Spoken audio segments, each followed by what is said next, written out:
Hello everyone, তোমরা সবাই কেমন আছো? আশা করি খুব ভালো আছো, আর আমিও খুব ভালো আছি। সকালে ঘুম থেকে ওঠার পর, সকাল না, তখন বাজে 10টা।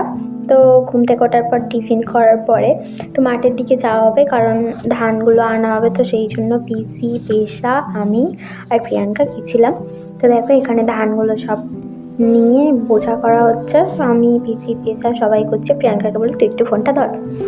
তো তারপরে দেখো ধানগুলো গোছানো হচ্ছে। 3টে মাঠে মোট আমাদের যাওয়া হয়েছিল, 3টে মাঠে। আর এখানে বোঝা বাঁধা হচ্ছে, পেশা মাথায় করে নেবে বলে পিসি এখান থেকে মাথায় তুলে দিলাম।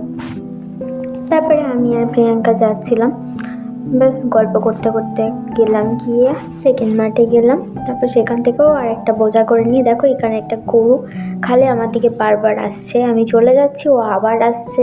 যখন গায়ে হাত বুলিয়ে দিচ্ছি তখন চুপ করে আছে। আবার দেখো কিছু দূর, মানে এরা মনে হয় বোঝে কিছু একটা, সেই কারণেই। যাই হোক, আমাদের গোমাতা বলা হয় আমাদের। তো তারপরে দেখো একটু আদর করে দিচ্ছি, আবার পেছন পেছন আবার চলে আসছে। ঠিক আছে, দেখো আবার পেছন পেছন চলে আসছে, আসতে বারণ করছি তাও আসছে।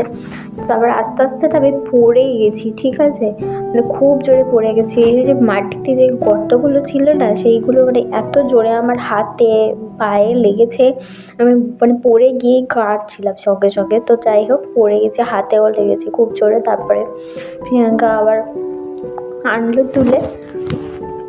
তারপরে 3 নম্বর মাঠে যখন গেলাম তখন আর একটা বোঝা সাজানো হচ্ছে। ব্যাস বোঝাগুলো সাজানোর পর আর মাথায় তুলে দিলাম, দিতে দেখো পিসি চলে গেছে, আর পেশার মাথায় আমি তুলে দিলাম দিতে।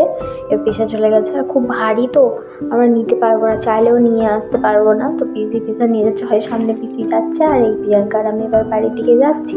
ভিডিওটা এই পর্যন্ত, টাটা।